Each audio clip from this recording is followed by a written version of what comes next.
nosso amigo Otávio Augusto, ele tinha uma política chamada pão e circo. O que era isso? Ele precisava manter as pessoas sob controle. Ele não queria que as pessoas comuns, que elas então se preocupassem com o governo ou fizessem revoltas para incomodar o governo dele.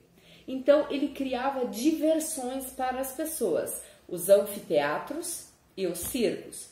Nos anfiteatros aconteciam as lutas entre gladiadores e feras. O mais conhecido de todos eles é o Coliseu de Roma, que está até hoje em pé, a gente pode visitar ele, né? O Coliseu de Roma é uma das 7 maravilhas, inclusive, do mundo atual. E os circos, ao contrário do circo que a gente conhece hoje em dia, é um local onde aconteciam umas corridas de cavalo.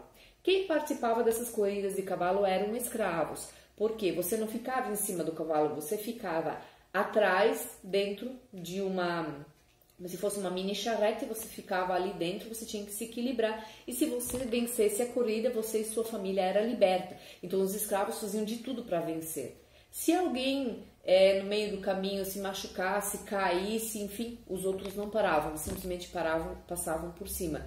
Então a quantidade de mortes que aconteciam nessas corridas dos circos era muito alta. Então ele dava a diversão, mas a política diz pão e circo.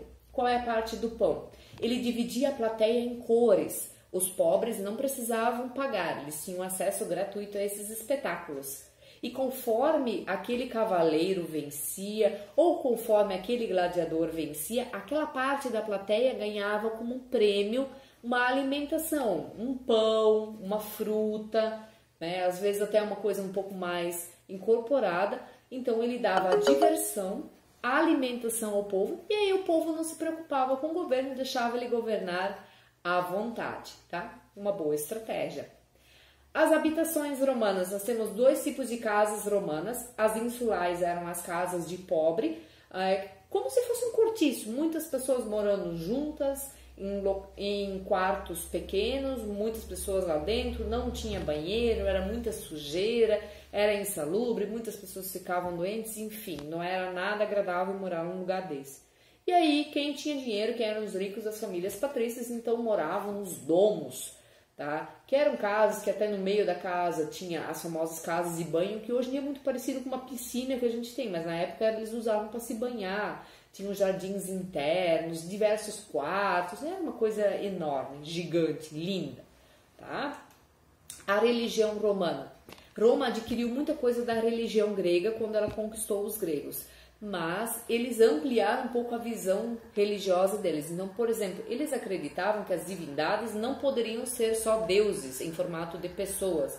Essas divindades também poderiam estar nas matas, poderiam estar nas árvores, poderiam estar nas rochas, então eles tinham uma visão um pouco maior. Eles também praticavam a adivinhação. Então, conforme o voo dos pássaros, para eles isso tinha um significado. Quando eles matavam uma ave e abriam ela, conforme estava o interior dela, a organização dos órgãos, para eles isso também tinha significado. Fora que sim, assimilaram muitos deuses gregos, só que deram nomes romanos. Então, por exemplo, Zeus foi chamado de Júpiter, Hera foi chamada de Juno, Ares foi chamado de Marte. Então eles trocaram os nomes, tá? Mas assimilaram grande parte desses deuses gregos. E também dentro da religião romana eles cultuavam o imperador. O que Roma contribuiu, a história romana contribuiu para o nosso agora? Primeiro, as línguas neolatinas. As línguas neolatinas se formaram numa mistura da língua dos latinos, sabinos, dos etruscos e dos romanos que falavam latim. A mistura dessas línguas então formou o francês, o espanhol, o italiano, formou até mesmo o português, tá? Então são algumas línguas neolatinas.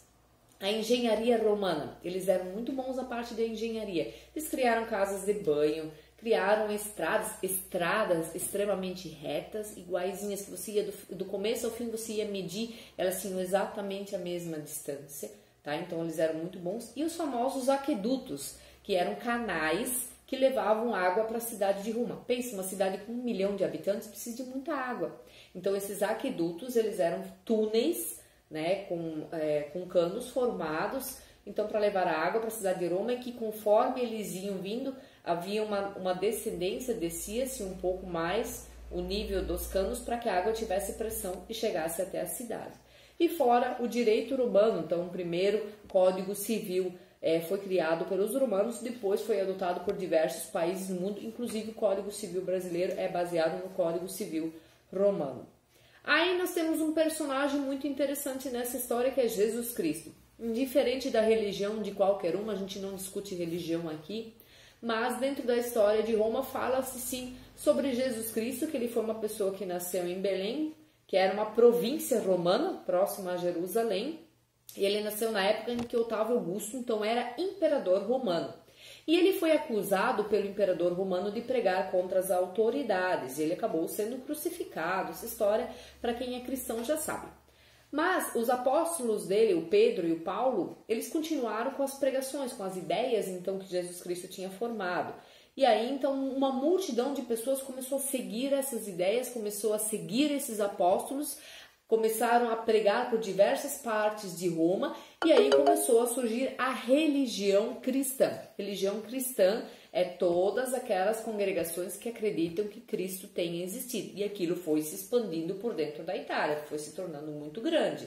Os fiéis que acreditavam, então, no cristianismo, eles começaram a ser perseguidos. Mas em vez dessa religião diminuir, não, ela aumentava cada vez mais. E as autoridades romanas, para não perder o controle sobre a população, acharam melhor, então, quando você não consegue dominar o inimigo, junte-se a ele.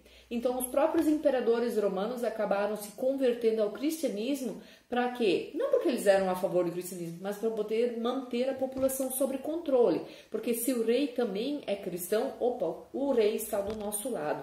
Então, era para manter este controle. No ano de 313, então, foi-se dada a liberdade de culto, e no ano de 391, a religião católica, no caso, acabou se tornando a religião oficial do Império Romano. Mas nem tudo são flores nessa história. O Império Romano começou a ruir a partir do século III, já depois de Cristo. Então, a partir do ano 210, mais ou menos, então começamos a ter problemas. Primeiro, problemas internos. Não se tinha mais dinheiro em Roma para manter as províncias, que é como se fossem os estados romanos. Não se tinha mais dinheiro para pagar os funcionários, para pagar os soldados. E os soldados que cuidavam da fronteira, se eles não ganhavam salário, o que eles faziam? Eles iam sair de lá, eles teriam que procurar outra forma de renda. Os impostos de Roma começaram a cair, porque as pessoas pararam de comprar, porque não tinham mais dinheiro, não ganhavam salários. E aí, então, Roma começou a deixar as suas fronteiras abertas e começou a sofrer um processo de invasão de povos. As pessoas da cidade, principalmente de Roma, ficaram com muito medo e começaram a fugir para o interior do Império Romano. Esse processo ele é chamado de processo de ruralização, quando eu saio do urbano e vou para o meio rural. E lá eles foram trabalhar num sistema chamado colonato, é o sistema do colono, onde você precisa plantar, produzir o seu próprio alimento. Mas eles não tinham terras, essas pessoas, elas eram da cidade. Então elas foram trabalhar nas terras de outras pessoas e foram pagar impostos para aquelas pessoas que eram donas daquelas terras. O governo ficou sem soldados, ficou desprotegido, os imperadores começaram a ser assassinados pela própria população indignada e pelos novos povos que acabaram invadindo aquela região. Várias soluções foram tentadas, foram pensadas, mas nenhuma dava certo. Por exemplo, em 285 se tentou a tetrarquia, dividir o império em 4 imperadores. Se um imperador já era um, imagina os 4 entrar em consenso. Não deu certo. Mudaram a capital de Roma para a cidade de Bizâncio, que hoje em dia é a cidade de Constantinopla. Não sei para quê, também não deu certo. E no final, no ano de 395, definitivamente dividiram o Império Romano em 2. Tá? O Império Romano do Ocidente, que continuou com a sua capital em Roma, e o Império Romano do Oriente, com capital em Constantinopla. Esse Império Romano do Oriente foi chamado de Império Bizantino. Os povos que estavam invadindo Roma eram chamados de germanos. Eram diversos povos que vinham da Europa, que eram guerreiros, agricultores, que na verdade estavam fugindo de outros povos, principalmente dos hunos. Então eles entraram em Roma primeiro para se proteger. Mas como acabaram ficando por ali, o pessoal ficou com medo, acabou fugindo, eles acabaram conquistando a cidade no ano de 476. Então o Império Romano do Ocidente ele acaba em 476, então quando os germanos acabam conquistando a capital, Roma. O Império Bizantino, que era aquele do lado oriental, ele continuou por mais de 1000 anos depois do fim do lado ocidental.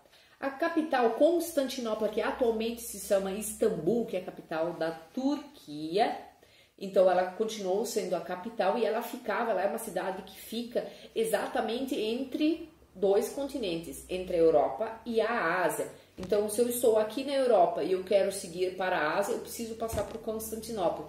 Se eu estou aqui na Ásia com mercadorias e quero levar para a Europa, eu preciso passar por Constantinopla. Então eles faziam muito dinheiro com isso, com esses mercadores que precisavam atravessar a cidade para poder chegar no outro continente. Eles como se cobrassem pedágio. Fora que ali também então eles aproveitavam e faziam muito comércio dentro dessa cidade. É uma cidade muito linda hoje em dia. A cidade de Istambul é uma cidade muito linda. Dentro da política, então, nós temos o imperador, mas esse imperador ele governa na forma de teocracia. Ele é considerado o representante de Deus. E quem escolhia o imperador dentro do Império Bizantino era o patriarca, que era o chefe máximo da religião cristã dentro do império. A religião cristã dentro do Império Bizantino ela acabou fugindo um pouco do que é a Igreja Católica. Ela começou a assumir alguns detalhes um pouco diferentes, tanto é que eles não seguiam o Papa, eles seguiam o patriarca, né? Então, continuando, no Império Bizantino, o imperador mais importante até hoje ele é chamado de Justiniano. Ele foi o imperador que mais buscou manter o seu império unido, mas para manter esse império unido, para poder pagar os soldados, para poder manter tudo, ele precisou aumentar os impostos e ele causou uma revolta muito grande dentro da população. A população saiu às ruas e começou a gritar Nike, Nike, que significa vitória. Tá? Vitória, vitória. E essa revolta ficou conhecida como Revolta de Nica. Então, primeiro o imperador, ele foi lá, conversou então com o povo, vamos fazer um acordo? E o povo concordou. Quando estava tudo calmo, o imperador acabou repreendendo a revolta da forma mais violenta possível. Milhares de pessoas acabaram morrendo por causa dessa revolta. Mas nem tudo foi ruim. O imperador Justiniano ele criou o Corpus Juris Civilis, ou Código Justiniano. Então ele também é um código que serve de base para vários códigos civis atuais, inclusive aqui no Brasil.